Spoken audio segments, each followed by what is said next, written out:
my question is, what's worth pursuing, or what is worthy of pursuit in life? Yeah, well, there really is a tension between being and becoming, right? I think we live with this tension every moment of our lives, and I think the domain of our spiritual concerns really focuses on the being part, right? Like just spirituality, for lack of a better word, is whatever you put in the space provided. It is an answer to the question of how is it possible to be fulfilled in the present moment, in the midst of whatever's happening. And knowing that experience is always changing, knowing that you can't possibly create an experience that doesn't change. How is it possible to be at peace with the flux, right? So and really finding a mode of being that wherein you can recognize a type of fulfillment that isn't predicated on the next good thing happening, right? The story you're telling yourself about the future that may in fact never arrive. On some level, being isn't enough because there are all the ways the world might be, right? I mean, there's the possibility space of what we can create, and what we want to create takes effort. And so there's all these things that are not actualized now, even if we're content now. And I think the domain of our becoming, I mean, there's all kinds of healthy ways of, unhealthy ways of becoming, but the healthy mode of becoming, at least one part of it is, it really subsumes our ethical lives, right? It's like just, what is it, what would be good to do? What is positive? What is pro-social? How can we make the world a better place? How can we raise our kids to be wise and honest and content? And I mean, all of these are projects that take work. And so it's not just a matter of just chilling out perfectly and watching what happens. We do have to do things. So the tension really is in being at peace in the meditative sense, in the contemplative sense, in the spiritual sense, even while you make great effort to accomplish things. And I think the peace part comes when you recognize that your happiness is not actually predicated on getting any of those things done. I mean, that you have to learn to love the process. You have to learn to recognize that goals themselves, as valid as they might be to achieve, the experience of achieving them is very brief, and it has this mirage-like quality where it recedes. I mean, you've been thinking about this thing for a year, and you finally get to that landmark, and what is it? Well, it's just another moment of being alive, and now you've got your thoughts about the past and the future still, and the question is, can you actually make full contact with the present moment? And so in the quote you read, my main point was, most people, if you don't know how to meditate, you're basically trying to arrange the world to give you a good enough reason to recognize that the present moment is enough, right? And once you actually know how to meditate, you can sink into the present moment regardless of what else you're struggling to accomplish. And so you can sort of take the goal as the path, right? I mean, kind of emotionally and cognitively, you've already arrived in terms of your own concerns about your own well-being, and yet you know that life is also an unending series of problems to be solved, right? But we're all going to die, right? It's not there's no solution to the massive problem of impermanence, right?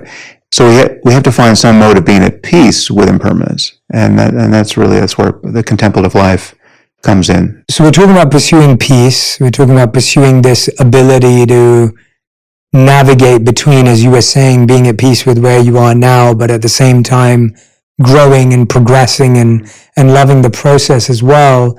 How do you define, just for everyone who's listening, because I know you do this a lot in the book and in your work as well, how do you define spirituality and how do you define religion so that people can just make sense of those terms as we use them throughout this conversation? Yeah, well, I tend, as you probably know, I tend to be a critic of organized religion because it just forget about the tribalism that religion so often engenders and the conflict born of that tribalism.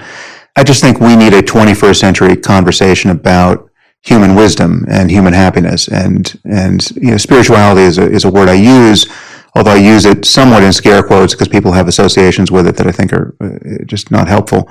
So my argument is really, you can have a 21st century conversation about reality and how to live within it, or you can have a 7th century conversation or a 5th century BC conversation. I mean, you can locate yourself at any point in human history, or you can, at this moment, decide to avail yourself of all of the best ideas and just recognize that we have really a common inheritance of wisdom and insight, and we can use whatever works, right? And ultimately, we have to be the best judges of what works, given the needs of the moment, given technological changes that could never have been foreseen by our ancestors, right? So whether we do this with the U.S. Constitution, or we do it with the Bible, or we do it with the Pali Canon, the Buddhist scripture, it's just you can.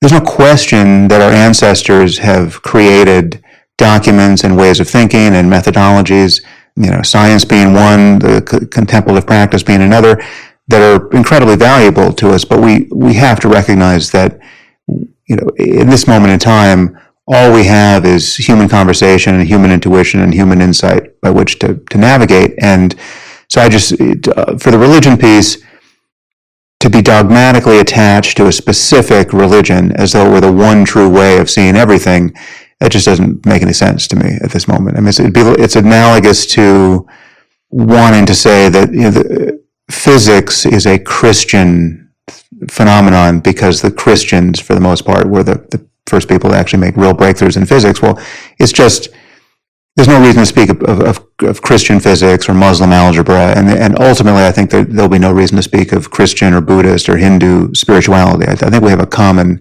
human project, and whatever is true of the human mind and its possibilities, there has to be a way of talking about that truly transcends culture and certainly it isn't sectarian in any usual sense, right? In the same way that science, when it's working, transcends culture and isn't sectarian. I mean, there's no Japanese science versus American science versus, there's just science.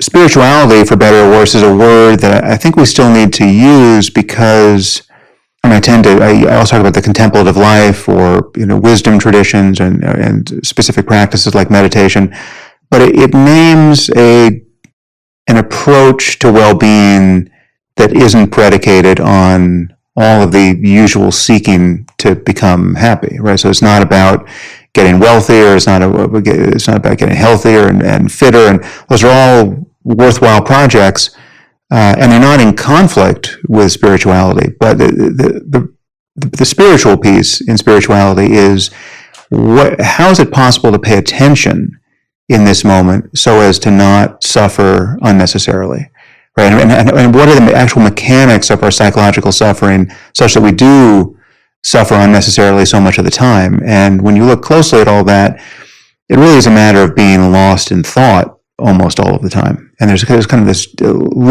waking dreamscape of thought where we're talking to ourselves moment to moment, we're not aware of it. And so much of that conversation is an unhappy one.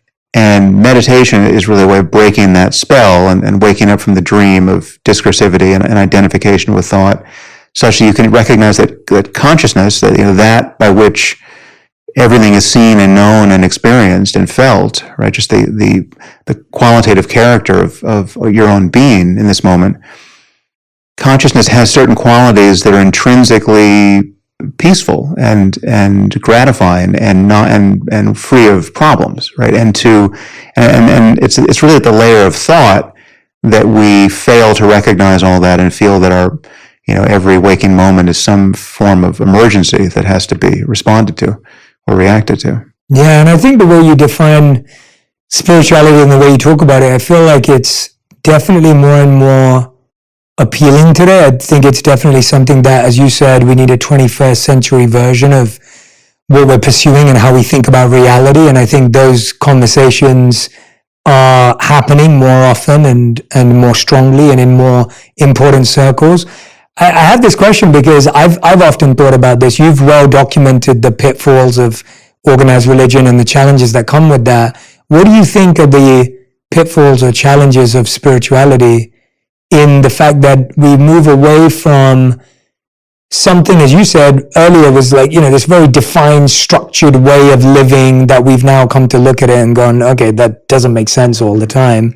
And at the other end, we have a complete kind of open paradigm of spirituality, which can often be confusing, lacking structure, lacking somewhat of a map. Like, do you see certain pitfalls as to how we practice and become contemplative about spirituality?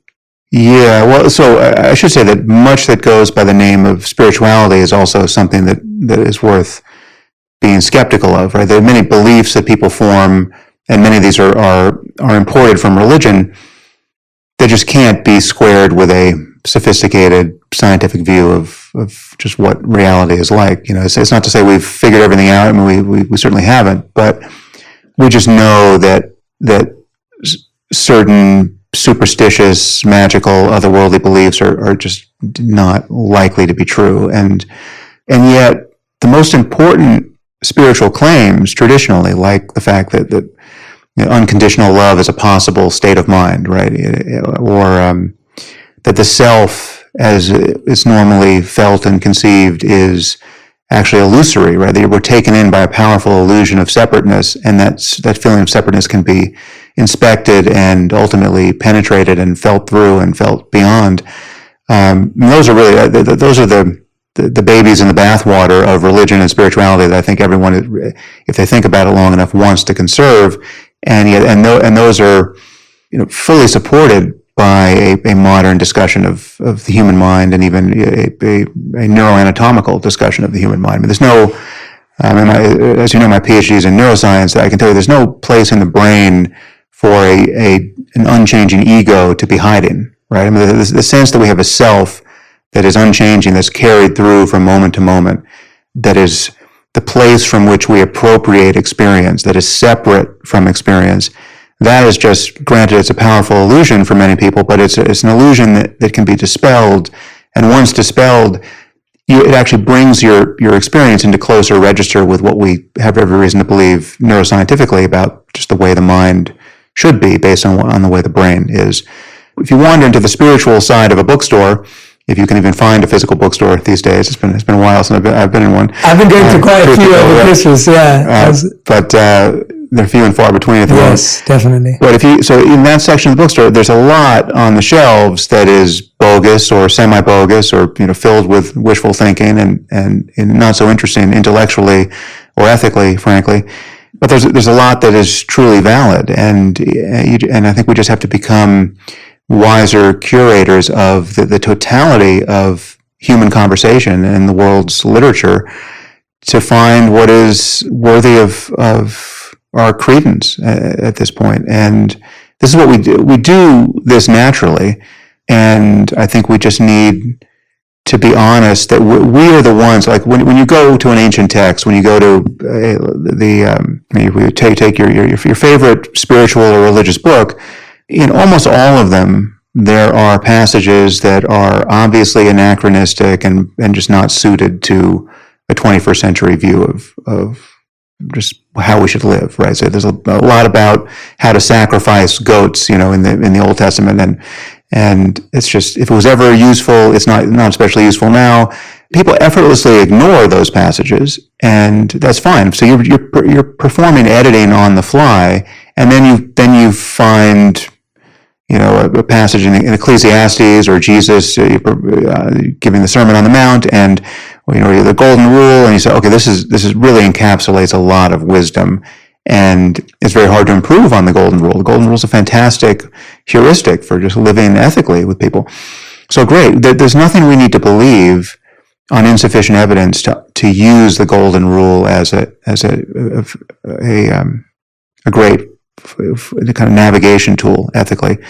And when you think about ethics and morality, it really is a question of what to do next. And we're always faced with this navigation problem, essentially, because there's this total space of possible experience, individually and collectively, and we're trying to figure out how to navigate in this space, given the possible experiences on offer.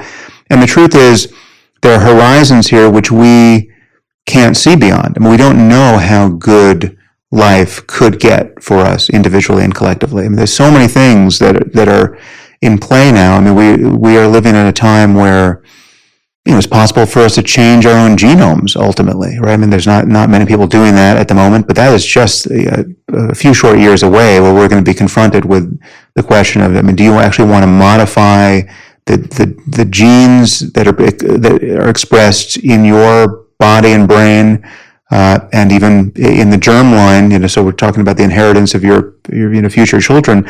So we can do in a few short moments what evolution has been doing for hundreds of thousands of years in our case, and millions and millions of years before that. So these are choices that we have always had to make, but now we're making them in the presence of increasingly powerful technology. I mean, our engagement with the internet and information. I mean, we're finding it hard to even have a conversation about the most basic facts now at scale because there's so much misinformation, and much of our conversation is being piped through these social media platforms, which are essentially outrage machines, right? They're preferentially amplifying the most agitating and divisive content because that's what spreads faster, and they're amplifying misinformation more than the debunking of misinformation, right? So there's a kind of an asymmetric war of information here, and so we've got these. Functionally, we have the genes we had, with a few tweaks. We have the genes we have maybe 75,000 years ago, right? So we are these ancient primates now armed with nuclear weapons and an internet and increasing and AI technology now, and we're continually faced with the conundrum of what to do with all of this, and how do we solve these massive coordination problems where we get now 8 billion strangers essentially to cooperate peacefully. The landscape of possibility here is always shifting, and so again, we have human conversation as a means by which to navigate this. And so, yeah, I mean, to come back, this is a very long way of getting back to your original question, which is, once you recognize that our legacy thought structures are not well suited to this, right? So to be a fundamentalist Christian or a fundamentalist Buddhist or a fundamentalist Hindu in the face of these new opportunities and new challenges is not the best operating system for your mind. And you're forced to be far more eclectic and non-sectarian and non-dogmatic and just open to the best evidence and the best arguments, really perpetually open to new evidence and better arguments. Where are the guardrails, right? It's no longer simple, right? I can no longer just consult a single book or a single list of do's and don'ts to guide me. Ultimately, it's a far more flexible and intelligent way to proceed, because just ask yourself, do you want your next decision or your decision 10 years from now to be, do you want to be available to the best evidence and the best arguments at that moment when making that decision, or not? Do you want some belief system that guarantees your unavailability, right? Do you want some kind of cognitive and emotional closure that walls you off from better arguments and better information? I think almost no one would sign up for that kind of, that's ignorance by another name, right? So I think we want to be persuadable. We want to be open to better arguments and new evidence. We also want to be skeptical and conservative in how we revise our map of the world, because we know that most new published studies have stand a very good chance of not being true, or not being replicatable, even in science. We have a legacy, we have an inheritance of institutions that have proved themselves over generations, and so we shouldn't be eager to tear everything down to the studs and build again, right? I think there's a reason to be conservative with respect to institutions and norms, and things that have worked for centuries, there tend to be a reason why they've worked for centuries, and so there's a sort of a tinkering and an iterative process here that I think makes sense. But ultimately, yeah, we want a modern wisdom tradition to be the common property of a non-sectarian, non-parochial, non-provincial humanity at this point.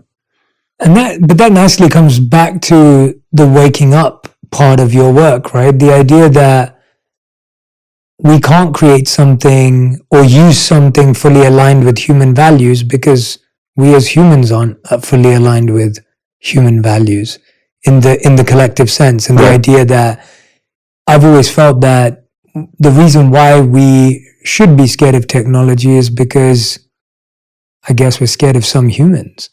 So if humans have the ability to create something, it will have all the imperfections that we have internally in the creator of it. And so it will inherit all the same manipulative tendencies, exploitative tendencies. It's hard to free something of that if you inherently build something with that. Yeah. And you see that with any sort of media, social media technology today, that even if it was built with the best intentions of trying to create good in the world, either it amplifies negative or inherently has some questionable morals and ethics to it as well. Yeah. And so it comes back to the waking up part of your work, which is this self-reflective, contemplative idea of, who am I becoming? Who do I want to be? Who am I? I mean, at the very deepest level, as you said. One word that I've always loved from my studies was this idea of the word purifying. Like there was a need for purification of some of these elements. And you talk about this in the beginning of your book when I believe it was one of the first times you did MDMA, and then you had this feeling of like complete love for your friend, free of envy. And when I was reading that, I was thinking about how much this word purification is often not talked about, but it's probably my favorite word that I've learned through my study of the wisdom traditions, because to me I was thinking, what's really required, as you said, is that love's already there. It's already there. It's not like you're finding or discovering something, but there's almost like a detoxing, a cleansing, a letting go of these other things that cloud our ability to be that. Is that part of what you do in what you feel meditation achieves, or no, that's a completely different thing as well?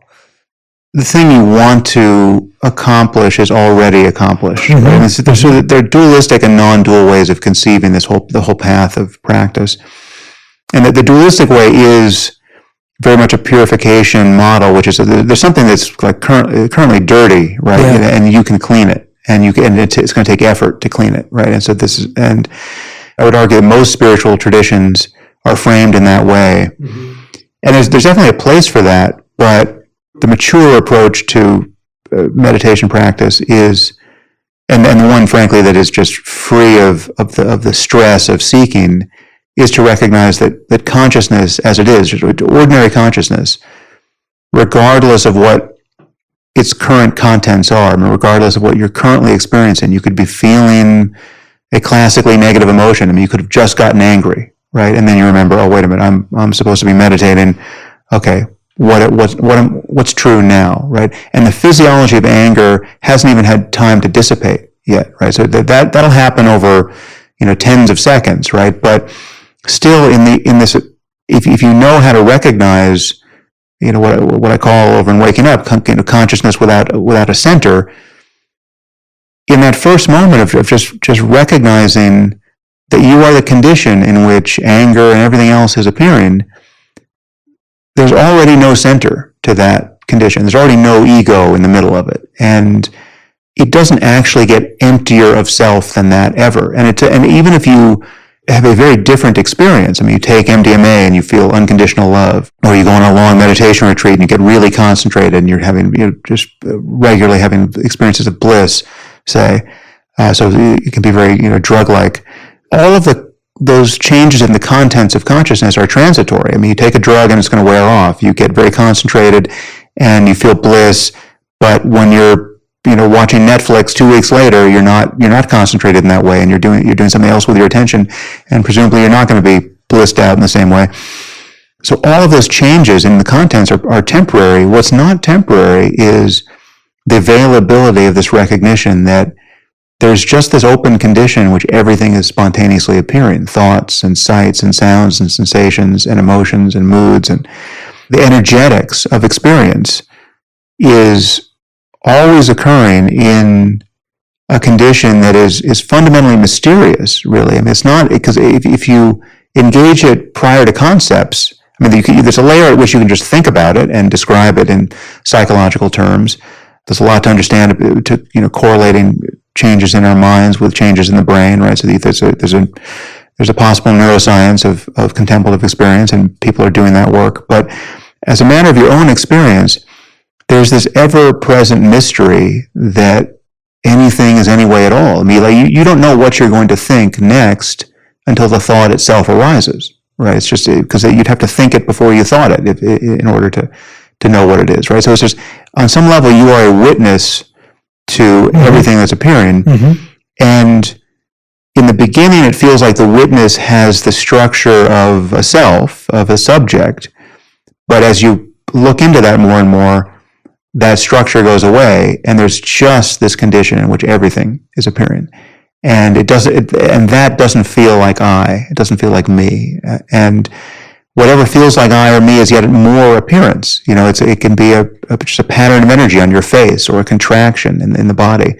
So as you keep dropping back and witnessing that, it has, the purification model makes less and less sense, because what is there to purify? Right? There's not, like, even anger is no longer anger, right? In the moment of recognition, it's just a feeling of heat on your face, right? It's a feeling of tension in your chest, and there's no one to whom those feelings refer, right? And so the moment you recognize that, you have, by definition, broken the connection to whatever thoughts were telling you why you were angry, and why you should be angry, and why you have every right to be angry, and what you're going to say to that person next time you see them. You've broken that spell of thinking. And so the emotion is dissipating. And so it's, anger is no longer anger. But it's, in purification mode, it is still possible to do that dualistically. I mean, in the beginning, when you're practicing, what I tend to teach over at Waking Up is a technique called mindfulness, which most people engage dualistically in the beginning, where they're strategically being aware of sights and sounds and sensations and the breath and thoughts and emotions. And so even dualistically, you can learn the difference between being lost in thought and identifying with an emotion like anger, and just witnessing it from the point that seems to be outside of that thought and that emotion.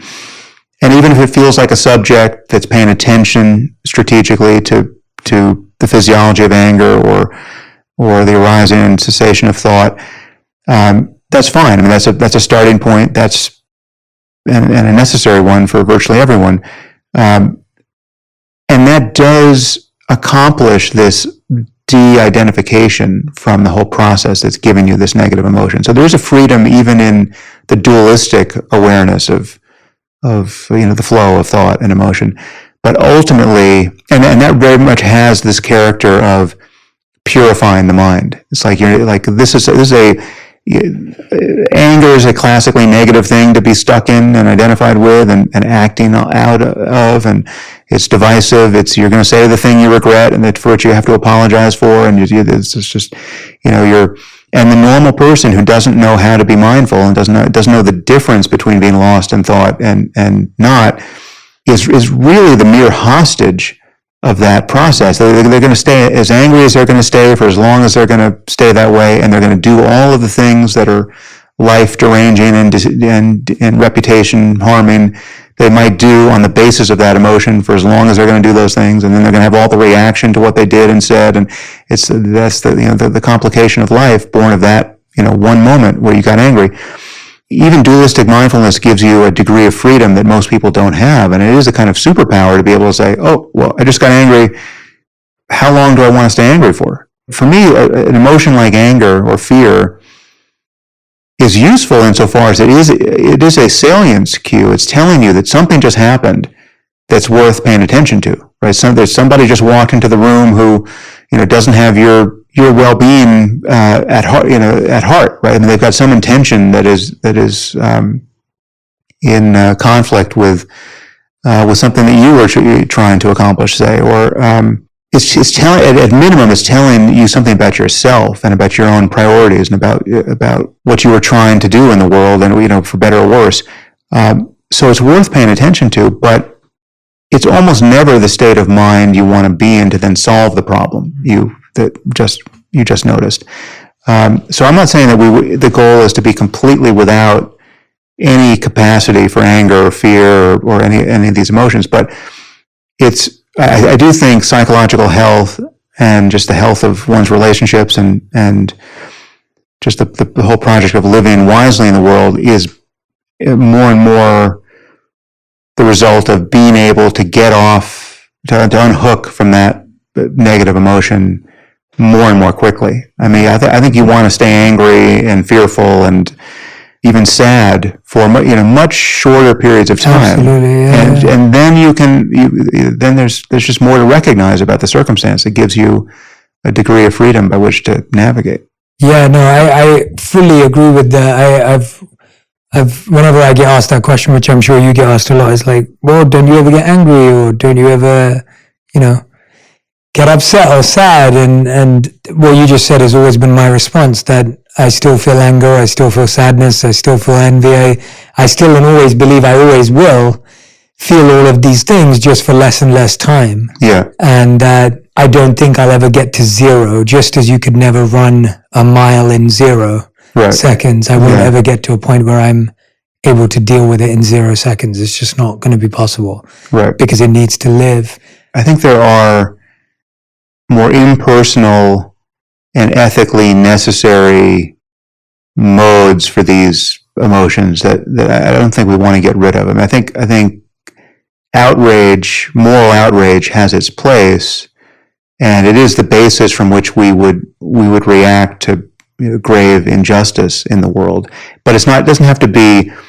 It's not a personal anger, right? But you see something, some unnecessary harm being created deliberately by deeply unwise people in the world, and you just think, all right, this is an emergency. This is worth responding to, right? And that can feel, the energy of anger can be behind that. And so I would tend to call that outrage rather than anger. But I think moral outrage is useful.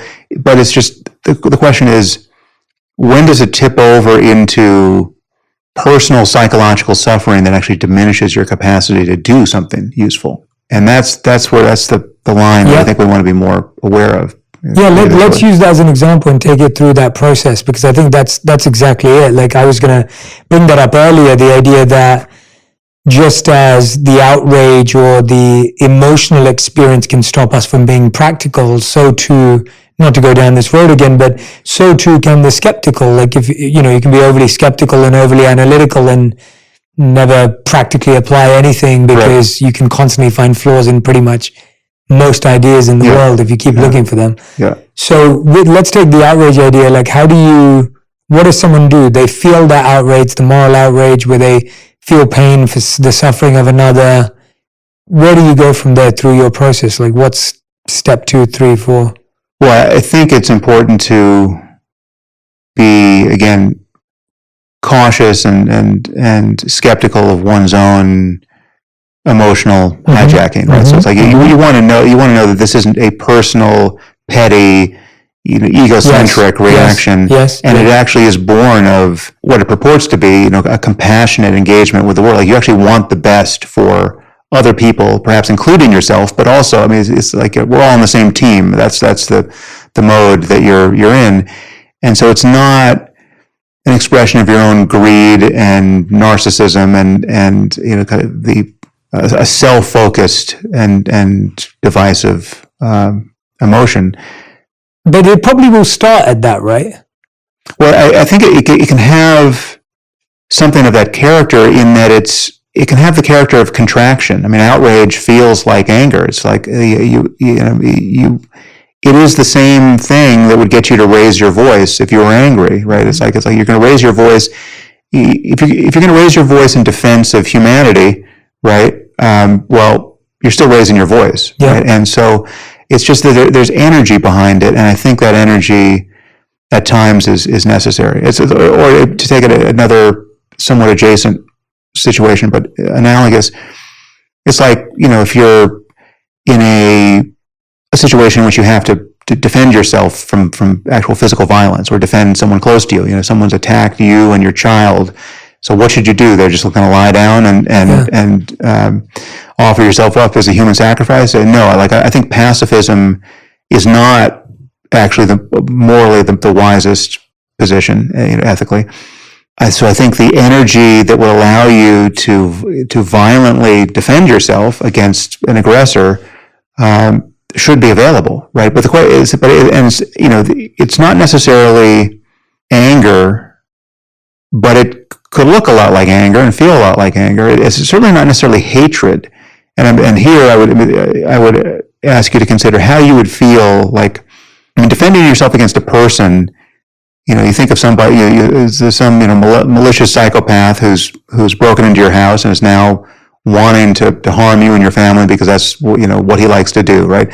That's like the quintessential circumstance where you'd feel fear, you'd feel a lot of things, but you'd probably also feel hatred for this person, right? There are few circumstances where hatred feels more apropos than that, but I do view hatred as always being somehow extra, even in extremis like that. Because imagine just how you would feel. There's a superficially similar situation. You have an attacker in your house and you have to defend yourself violently, but that attacker now is not a person. It's a wild animal. A grizzly bear has broken into your house, or a mountain lion, right? It's still an absolute emergency, right? You're still going to have to fight for your life. You're still looking for a weapon to defend yourself with, right? You're still contemplating killing a living being to defend yourself, right, and your kids. But there's an emotional shading there. Like, as energized as you would be in the presence of a mountain lion or in the presence of a grizzly bear, there's this layer of the layer of hatred doesn't quite fit. Because you feel they have less choice. Yes, of course a mountain lion is going to be a mountain lion. It's like a mountain lion can't be other than a mountain lion. Mm-hmm. On some level, a malicious psychopath can't be other than a malicious psychopath, right? So I think we do have to view people on some level as equivalent to forces of nature, right? We don't get angry at hurricanes, and we certainly don't hate hurricanes in the same way that we could hate another human being. But if we could lock hurricanes in prison, we would, right? They're immensely destructive. We're still trying to figure out what to do about them. But it would never take this extra step of actually hating them. And I do think we could have, ethically speaking and psychologically speaking, we can have a similar relationship to even the worst human beings, while doing all the things we need to do to defend ourselves against them. We can put people in prison. I'm not in favor of the death penalty for actually these reasons, but because I don't think anyone creates themselves. I don't think anyone is truly at bottom responsible for being who they are. If you had the same genes and the same life experience of whoever, Jeffrey Dahmer, you'd be Jeffrey Dahmer, right? It's like there's no mystery there. But so I think at bottom, when you're looking at these just very stark differences in life outcomes, you're looking at differences in luck, right? There's biological luck, there's circumstantial luck, there's all kinds of luck, and there's what we do with the luck, but your capacity to do good things with even your bad luck is yet more good luck, right? Something is given. There's some genetic and environmental reason why you were set up to pick yourself up by your bootstraps when somebody else in a similar situation wasn't, right? And so on some level, we have an ethical imperative to acknowledge the massive role that luck plays in our lives, and I think we should want to cancel the most egregious differences in good and bad luck between people. So when we look at a whole society, that is suffering from immense bad luck because it didn't have the natural resources that some other society did, or it had those resources, but even those resources created perverse incentives, and so it's got a terrible political outcome based on all the level of corruption that's layered on top of the resources. I mean, there's just terrible disparities in luck there, right? And so I think we, as a global civilization, more and more, as we grow wealthier and wealthier, and can take advantage of good luck over here, we should want to engineer a tide that raises upon which most or all boats rise more and more. It's not to say that capitalism is wrong. It's not to say that we're ever going to completely nullify differences in luck. And I think some asymmetries may in fact be the optimal way to encourage people's creativity and innovation, right? So it's like I'm agnostic as to on some of the questions of how to organize a society and an economy there, but I do think more and more we need to recognize that so many of us, I mean, certainly anyone who's got the free time to listen to this conversation right now, stands a pretty good chance of being in the top 10% or even 1% of humanity with respect to luck. You know, all the variables, whether it's with respect to health and wealth and education, and just having the free time and attention to listen to this and be interested in this, and to be asking the kinds of questions we're trying to address in a conversation like this. We're immensely lucky, and with that comes a certain responsibility, but also opportunity to spread the luck around. Yeah, to create luck for others. Yeah, absolutely. Yeah. I loved where we were going with that, and loved where we went. But going back to the outrage piece, the understanding of, almost differentiating our hate from outrage, almost extracting some piece of the ego from it being petty and individualistic, but that it's for a greater cause. Then, how do you go forward with that? Like, what do you do with that thought, that idea, that feeling? So you feel pain when someone else is in pain, you feel stress, you feel outrage, as you said. There may be a petty personal anger to it that triggered us in the first place, but we were able to carve that out and understand that that wasn't the basis of our real outrage, that there was something bigger. Yeah, well, then it really just depends on what the problem is and what the situation is, and whether you can influence it, right? I mean, if you can't do anything about it, well, then it's not useful to be just grinding your gears with outrage. I mean, your outrage needs some kind of outlet, so if you have some kind of platform upon which to try to make sense on these important topics, well, then do that. But yeah, it's never useful to just be privately seething with outrage that has no outlet, right? So you have to figure out, one, what pragmatically can you do to accomplish anything useful on the basis of this emotion? And if there's nothing to do, it's great to have the tools by which you can just let go of it, right? And it's like, and that's and again, that's where meditation comes in. I mean, that really is a kind of superpower. You can just decide, okay, there's nothing to do here with this negative emotion. So now I can just let go of it, and that's it's true for public-facing emotion like outrage, but it's true for an inwardly facing one like just anxiety about something that is coming up in the future, right? So like you've got some medical condition, now you need to get an MRI to see if you've got something scary, and you can't get the MRI until next Tuesday, right? So now you've got this time to wait. So the question is, in the intervening days, how captured are you going to be by this feeling of anxiety? Is there any utility in feeling anxious between now and Tuesday? And if there's not, wouldn't it be great to actually just let go of it, right? And most people feel like that's pretty hard to do, right? I mean, most people don't have tools apart from just diverting themselves, distracting themselves with something else to take their mind off the thing that they're really sort of thinking about in the background, that they don't want to think about, but they're helplessly, perseverating on it.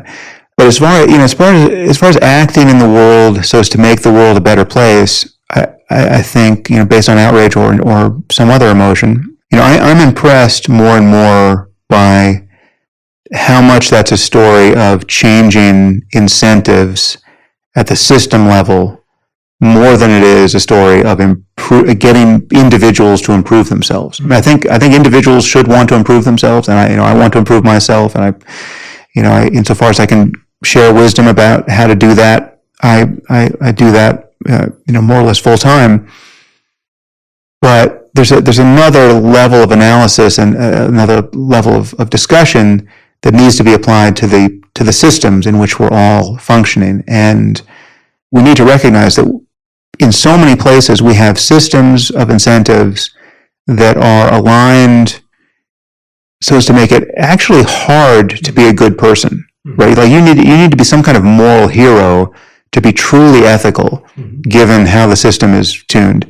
And conversely, totally normal people can be lured into behaving more and more like psychopaths in a badly tuned system where the incentives are all wrong, right? And I think more and more we need to be alert to that, and we need to want to design systems where it just becomes easier and easier for ordinary, conflicted, mediocre people who are not even thinking about ethics all that much, right? Don't want to. They just want what they want.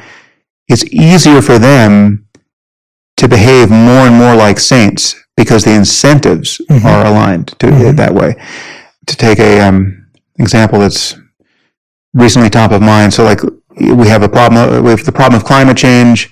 Well-intentioned people want to do something about it. We don't want to create the most profligate harms for ourselves unnecessarily, right? So it'd be great to have a system of incentives and economic opportunities and technologies that just made it easier and easier to be wise with respect to our carbon footprint. And there are a lot of great ideas in this space, and one of them is let's buy electric cars, right? Let's transition from a fossil fuel economy of transportation to an electric one. Well, that sounds wonderful, and I've had an electric car, and I just had to get a new car, and I was poised to buy another electric car.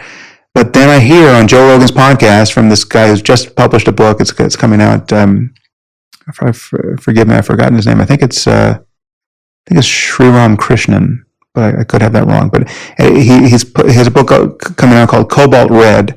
But he had just did a 2-hour podcast with Rogan, which was just this litany of horrors that attend the extraction of cobalt from Congo, right? It's like 72% of the world's cobalt is in Congo.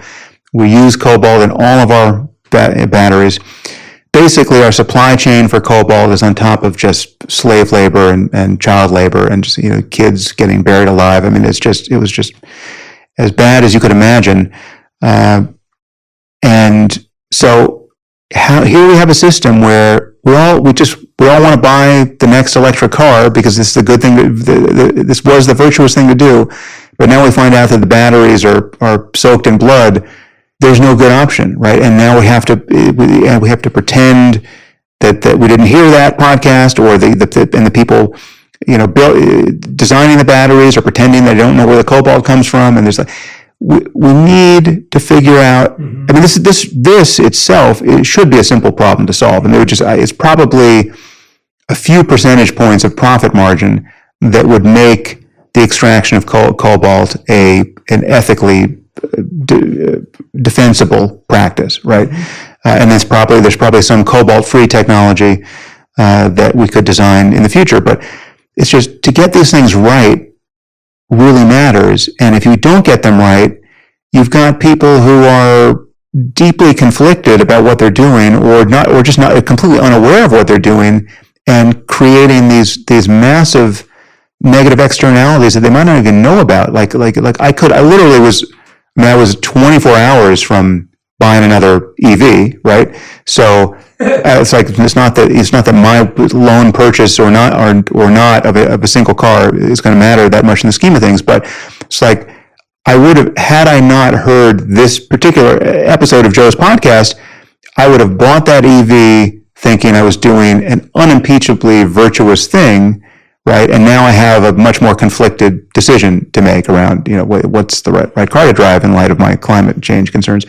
This is just to say that the individual can't solve the cobalt supply chain problem, right? So like we need these solutions to come at the system level and at the institution level, and that's where being a good person is sort of beyond the scope of anyone's individual choices. Like we need to collectively solve a massive coordination problem together, where in the act of gratifying our desires, we are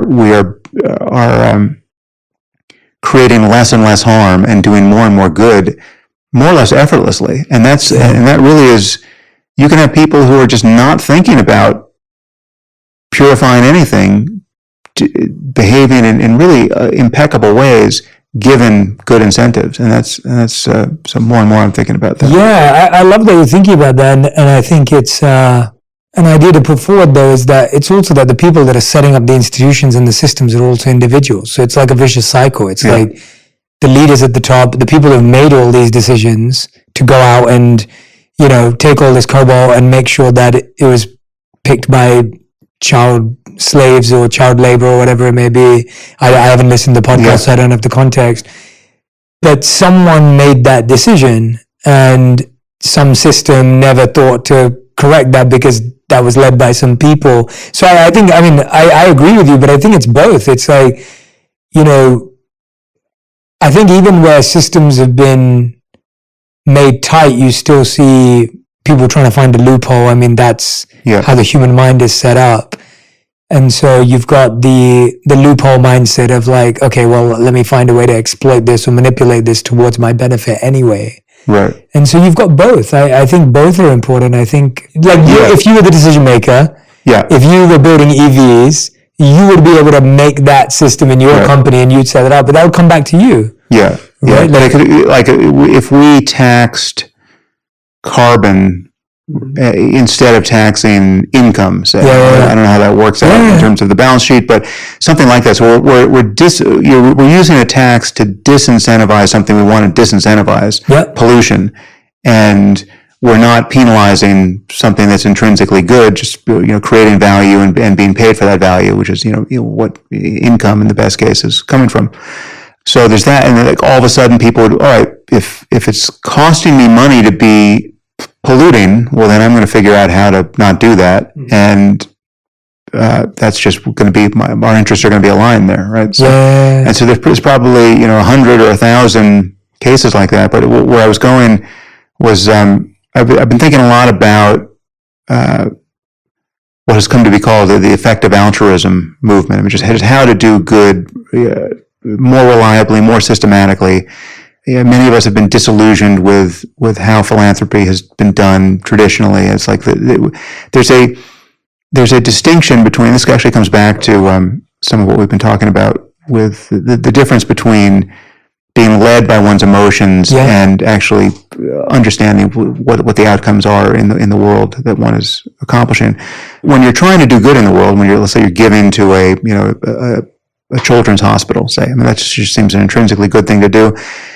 But we know that so much of our impulse to do good, our impulse toward altruism, our impulse toward effective compassion is driven by the single compelling story, the single identifiable protagonist, the one little girl who's got cancer and we can help her, right?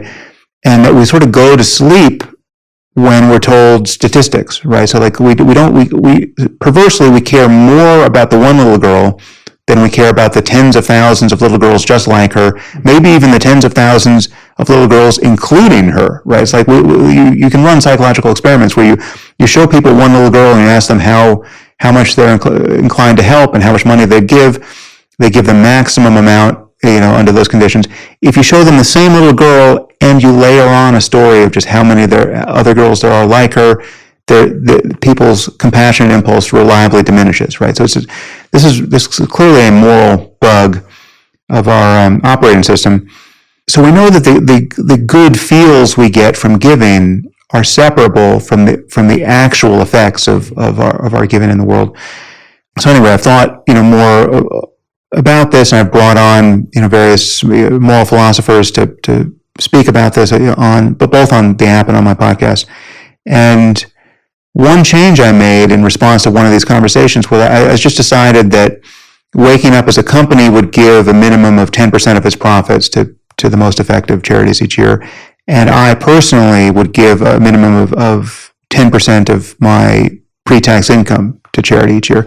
Now, I was already giving money away to charity, and that felt good.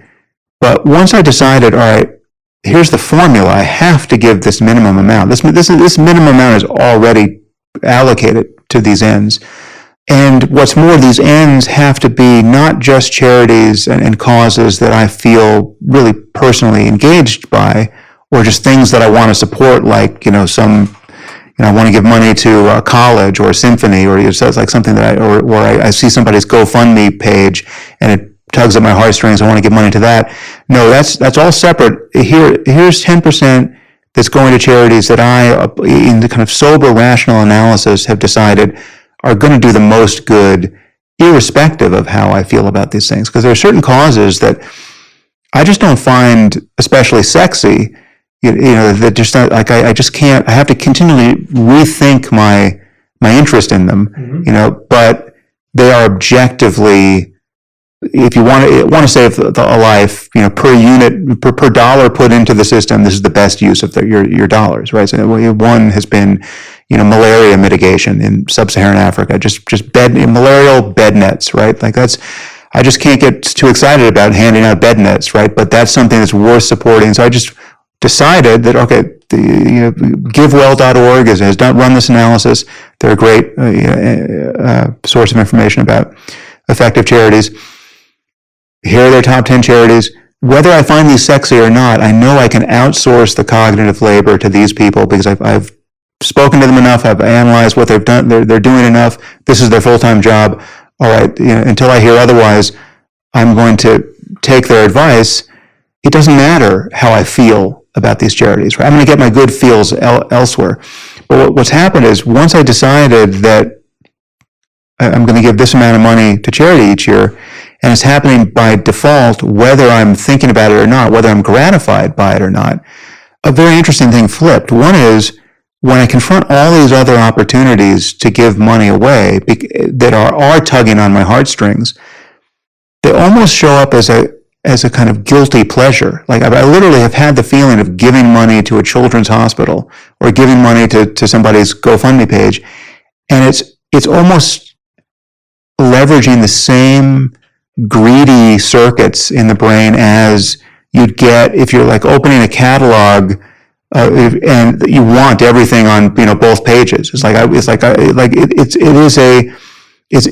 a very visceral experience of selfishness and selflessness totally merging, and it's like wise selfishness is the same thing as selflessness, but it has the energy of like I want to do this, and because I sort of know I've rationally allocated to this a certain amount to doing this good, kind of automatically, sort of even out of sight and out of mind. I'm not spending a lot of time thinking about where that money is going. It sort of changed my relationship to all these other occasions where I'm having to decide on the basis of my intuitions moment to moment whether I want to give and how much to give. And it's really just kind of flipped everything upside down in a way that's interesting. And again, it's all based on having made a sort of system level default change that is a sort of hidden structure in which I'm now moving. Right? Because again, I'm not, until you make a decision like that, you're constantly rethinking what you want to do. It's almost like going on a diet. Like if you decide, I don't eat dairy anymore, right? So once you don't eat dairy anymore, I eat a lot of dairy, but if one it didn't eat dairy anymore, it's just a bright line, and then you're not constantly rethinking whether you're going to have ice cream, and if so, how much, and so it's massively clarifying. That's a great example. That really hit true. Yeah, the clarity of constraints, right? Having borders and boundaries and constraints are allowing you to not waste as much time and energy on figuring that out moment by moment. Yeah, I've got two more questions for you, Sam, that I want to make sure I ask you today. How does someone like you, as a meditator for so many years, as someone who's so thoughtful about these topics, as someone who wants to see change in the systems and institutions as well. How do you interact with the news? Because I find that to be such a source of anxiety and stress for so many people who are probably listening to us right now. And so I'd love to hear how you've built a healthier, hopefully systematic, logical relationship with the news. Well, it changed recently for me because I deleted my Twitter account, which was where I was getting a lot of my news. I mean, I was not getting the news from Twitter per se, but I was just seeing, I was following lots of smart people and seeing what articles they were recommending. And so I was just going through that it was kind of like my news feed. So I still, I read the New York Times, I read the Atlantic. There's many things I read, so I see the news in various channels, but I was using Twitter as the first filter on that, and that, for a variety of reasons, became really toxic for me, and toxic in a way that I was convinced was misleading. I mean, that was the thing that got me to finally just kind of rip the Band-Aid off, because it wasn't just that I was seeing the worst of people and that was having a certain effect. I was convinced I was seeing people at their worst who are actually not as bad as they were seeming to me on Twitter. Like what Twitter was calling out of them was just a misleading picture of who they actually are. Because in some cases, I knew the people in real life, and I'm seeing them behave in abominable ways on Twitter, and I just think, all right, this is just a funhouse mirror that isn't psychologically healthy to keep staring into day after day after day. And also just so many of the things that it was amplifying stories that I was, as a podcaster, I was tempted to react to. And I felt like I was getting a misleading signal as to just how salient or representative those stories are of the way the world is, right? So like it was just the phenomenon of being too online ultimately, right? Yeah. So insofar as Twitter was news or a simulacrum of news, that has really changed for me. I just am not seeing it, and now I just.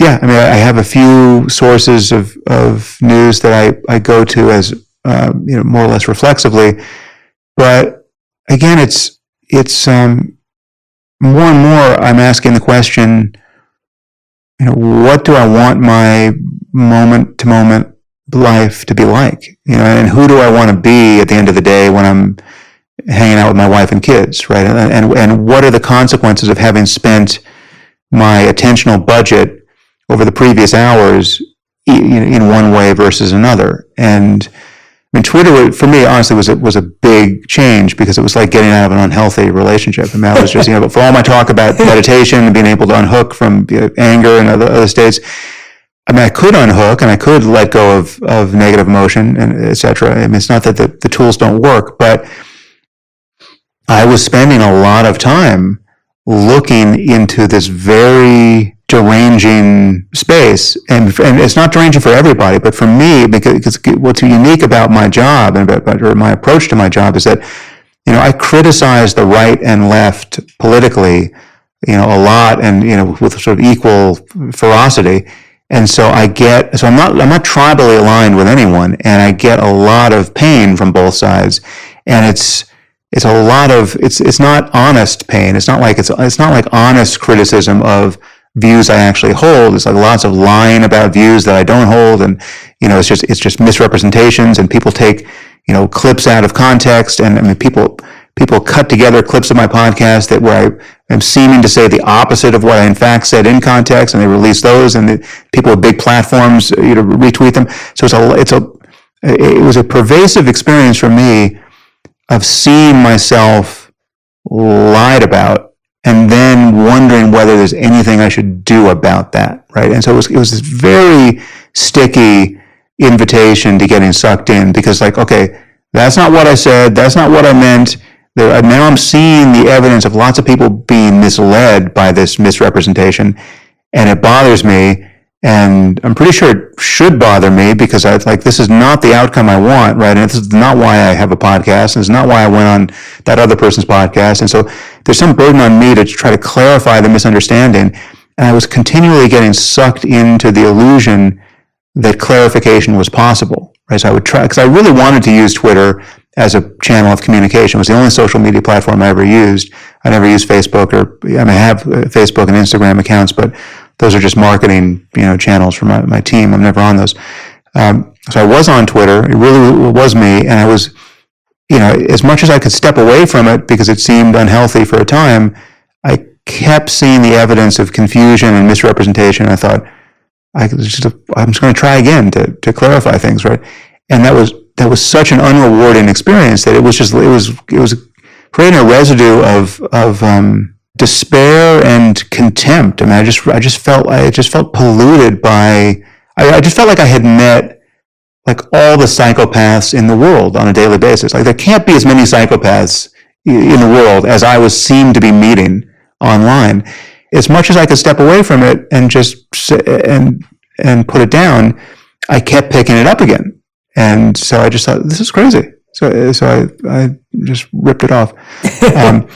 And that's been an immense change. I mean, so sometimes you need to actually do the thing that is, you can't just keep putting yourself in this dysfunctional situation and then processing your reaction. It's like, you have to ask yourself, why are you doing this? Why are you spending your time and attention this way in the first place? And so for me, it was Twitter. I mean, I understand other people, depending on what they could just be if they're sharing cat videos on Twitter, they're just getting nothing but love, right? And they have no idea what I'm talking about.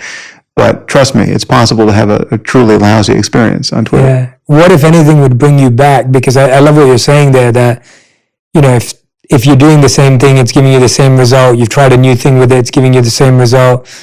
Sometimes you have to cut it off to create a healthier balance, to reconfigure, to do the work you want to do. What, if anything, would allow you to go back to it? Or how would you see yourself if you were to go back to it in a healthier way? I'm thinking of all the people who cut things out their lives because they need to feel that distance from it because it's taken a hold of them, but then they know that in reality they might have to go back at one point. Yeah, well, I'm not planning to go back. I don't really see that. I don't think. I mean, for marketing, I don't need it. You don't miss it. Well, I miss it. I miss the good parts of it. Yeah, that's what I mean. Because I was following a lot of smart, funny people, and that was entertaining. But the truth is, even the good parts were ultimately diverting in a way that, in retrospect, feels like a bit of just a waste of time. It's just like I'm getting. I didn't have to spend as much time even with the good parts of it. It's just it was kind of like, just like too many carbs in that part of my information diet. That's what Twitter was. It was all carbs.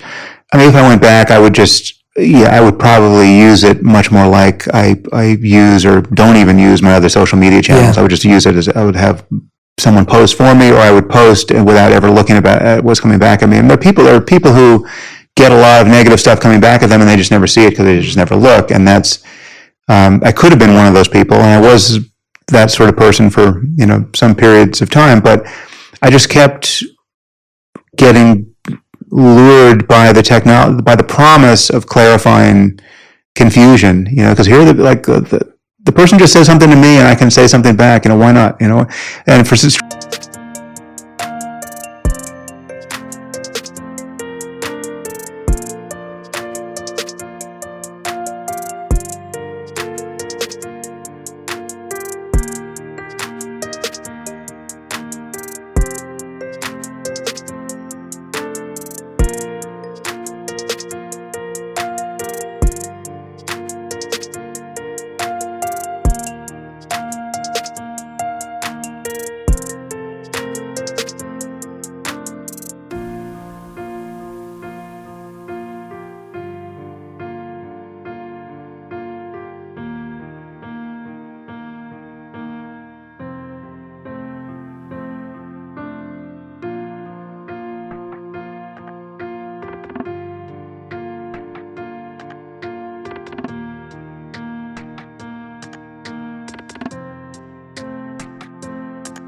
strangely, none of the other social media platforms have ever hooked me in that way. I've never been tempted to get on Facebook or Instagram and use it in that way. And I'm not looking for a substitute for Twitter. I mean, so that is interesting. There's many, people are recommending substitutes where they're, building a new platform. They got off Twitter for whatever reason.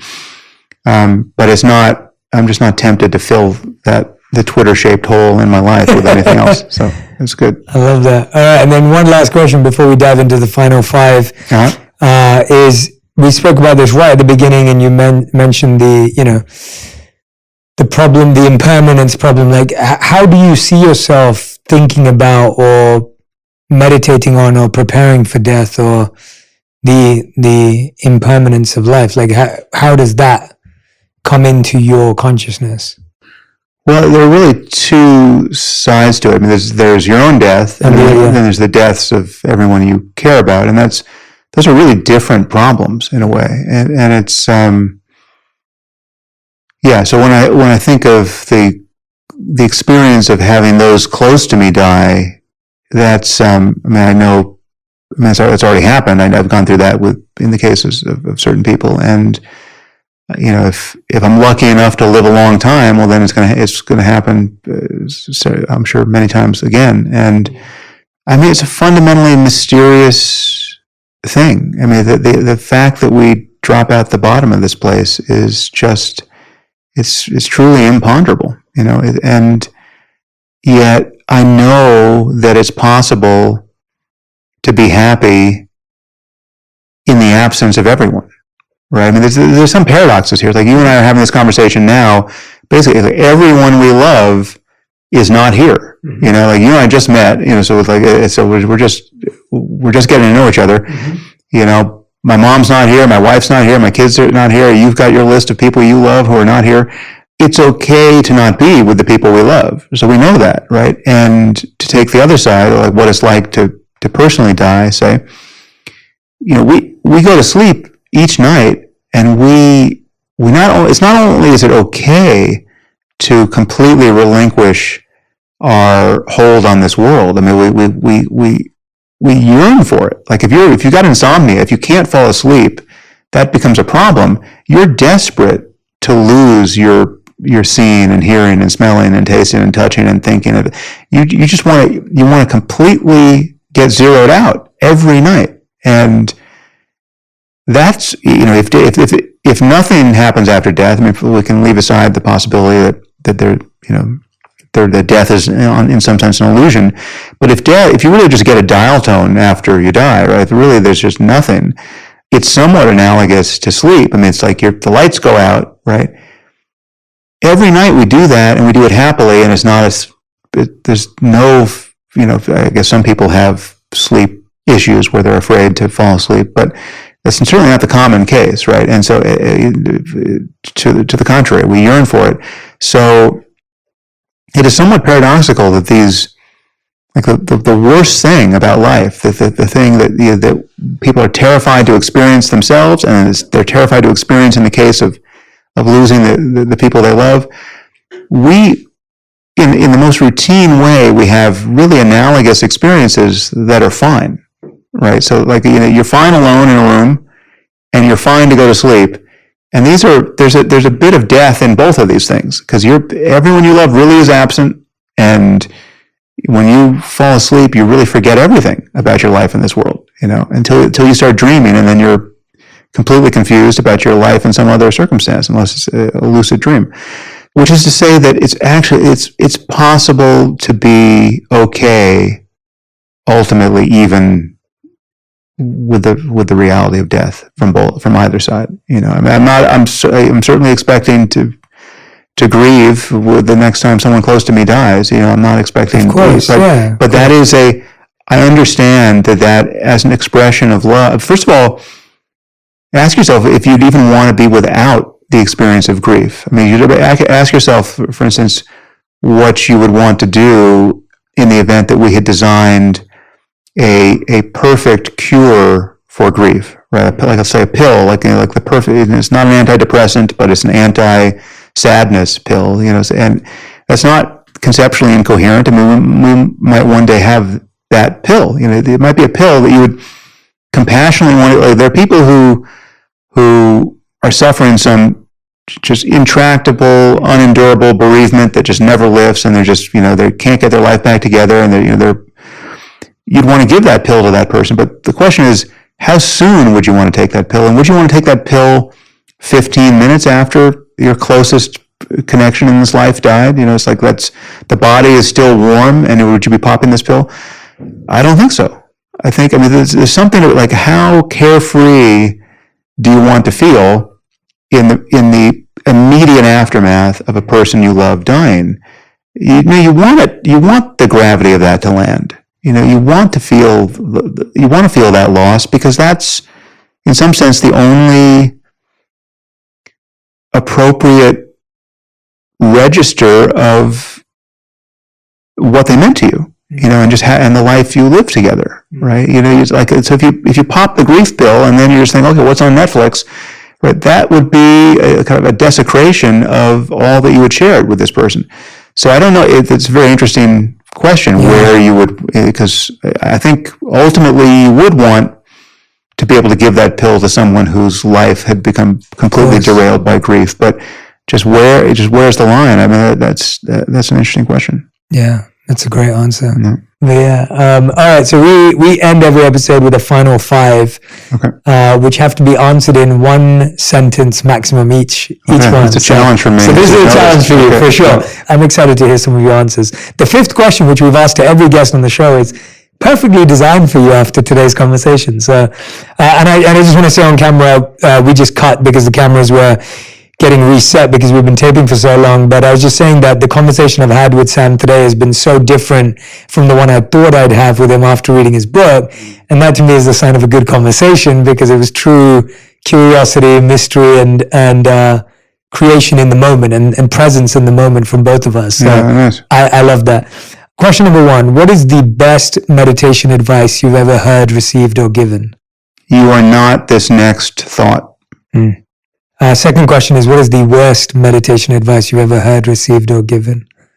Well, I practiced for a long time in a very goal-oriented tradition where it was just, I spent months and months on retreats with Burmese meditation masters who had a very dualistic, goal-oriented, seeking kind of model. It's not to say you couldn't benefit from that, but I will get you a sentence out of this, but the setup to the sentence.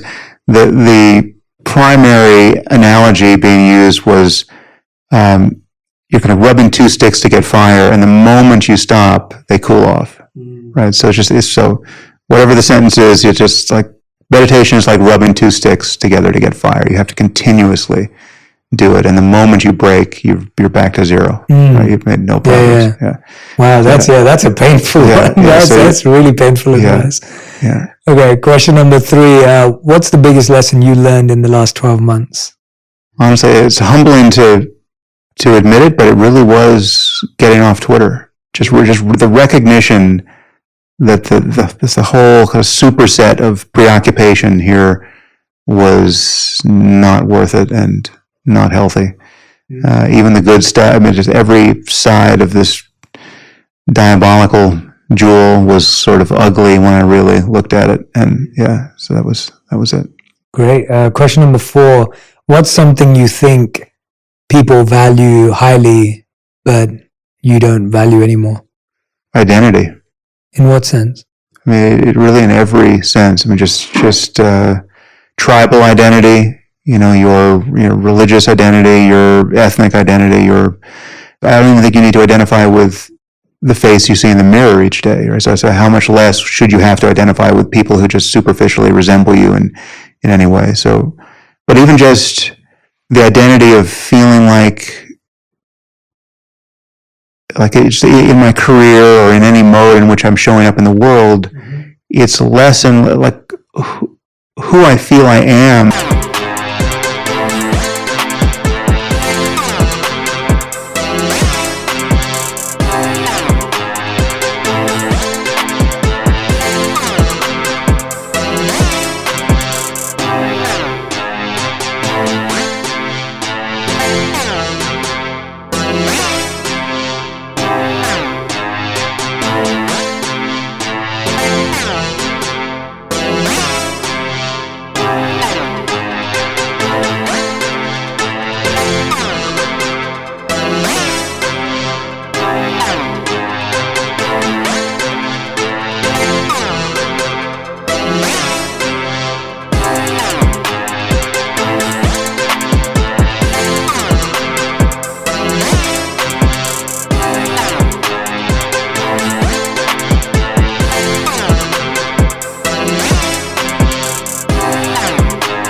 while doing that is less and less substantial. It's like I don't really, it's not really graspable, and so I don't, I spend a lot of time teaching meditation on waking up, but because of the technology, because it's an app, I don't actually feel like a meditation teacher. I'm not showing up in the world as a meditation teacher. I don't have there's no place you can go sit with me in a hall, so I don't have students in the ordinary meditation teacher way.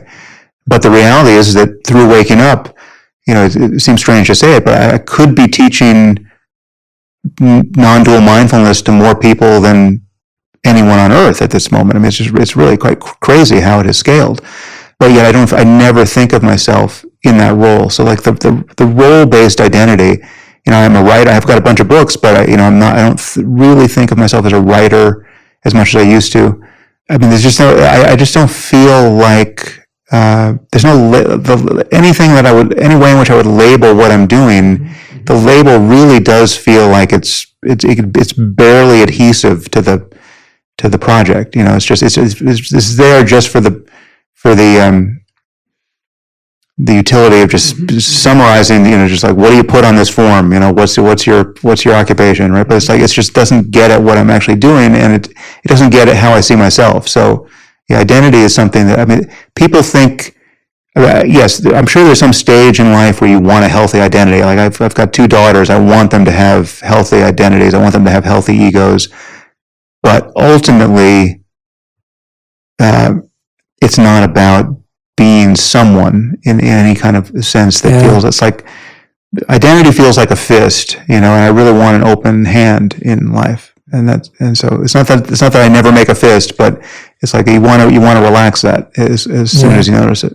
It's really interesting from a personal practice point of view and from a human scale practice point of view, because what you just said is the perfection of the ideal, almost the way I see it, is like with your daughters. I don't know how old they are, but I'm guessing they're young. Not 9 and 14. Yeah, right. And so it's like you want them to have a healthy sense of identity, because at that stage of life, that's such an important thing. Yeah.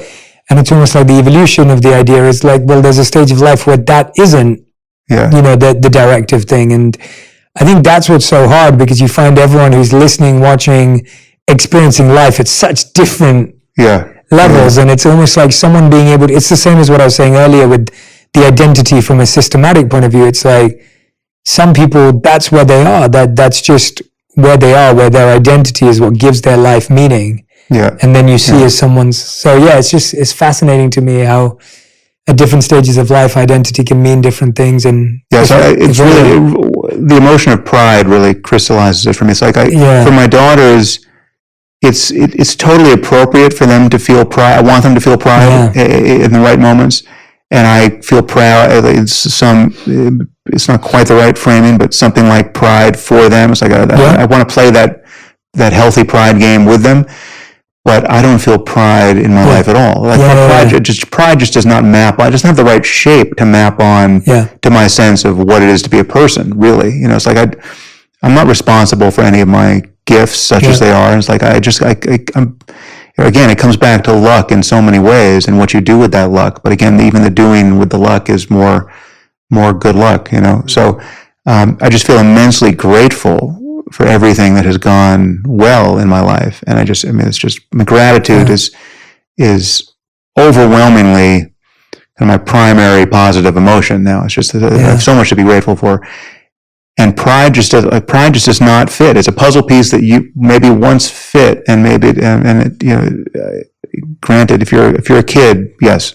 Yeah. It's a game, it's a totally appropriate game at a certain stage of life, but later on, it's a game that you have to outgrow. Yeah, I can relate to that completely, and I fully love that. I loved hearing that.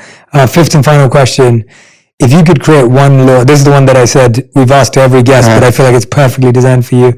If you could create one law that everyone in the world had to follow, what would it be? The price we pay for dishonesty at every level of society is so enormous, and there's so little price paid for lying. I mean, like when a politician is found to be lying, right? Or a person who has immense responsibility is found to be lying, but for like specific cases of fraud that are actionable, like lying is just under the purview of free speech. Really, it's like it's not illegal to lie, right? I think it's not so much a law. I think if we had lie detection technology that we could rely on, which is there are various interesting reasons why we don't have that and may never have that. But if we had that, if lie detection technology was like DNA analysis in a court of law, like you just put someone on the witness stand and you could tell whether they were lying, right? I think that would be overnight, that would be the biggest ethical change that we could ever imagine in society. So I think, anything that brought the appropriate level of opprobrium to lying, right? Especially lying when it matters, that would be some version of that law. The you can't lie when it matters law, whatever that is, So, but I do think it would be a technological solution if we just could. More and more, if people knew that they were in a situation where they actually can't get away with lying, right? Because the technology is such, or the information space is such that it's. But the added piece is that the norm, the norm violation needs to be just more urgent, because most people are walking around with a sense, everybody lies, all politicians lie, so like it's normal to lie. What do you expect? It's like, and so it's not. But the amount of harm and the amount of good that would be accomplished if you just knew people were being honest, and you're not going to be unpleasantly surprised by. Yeah. So there's a lot of cultural growth in that direction, but. Yeah. Sam, I hope you get involved in changing some systems. Right. From some of the stuff you said today, I'm like, it would be great if you were influencing the influences of. Well, we try with our humble podcasts. That's what we do. Everyone who's been listening and watching, the podcast is called Making Sense. The app is called Waking Up. The book is also called by the same title. We'll put the links in the captions, in the notes, so that you have access to all of Sam's work. Go and make sure you grab a copy of the book, meditate with him on the Waking Up app, and of course, subscribe to the podcast, Making Sense. Sam, I hope this is the first of many conversations we get to have. Yeah, really a pleasure. It's really been, it's really been a phenomenal conversation. I hope we have many offline too. Nice. And anyone who's been listening and watching, make sure you grab your favorite segments, points, insights that really stood out to you, share them with a friend, start a conversation based on it. Tag me and Sam and let me know what really stood out to you, what resonated with you, maybe some things that are making you question or think differently. Like, I'd love to see what came out of it for you. This has been a very different type of conversation on purpose, and I know you're going to appreciate it.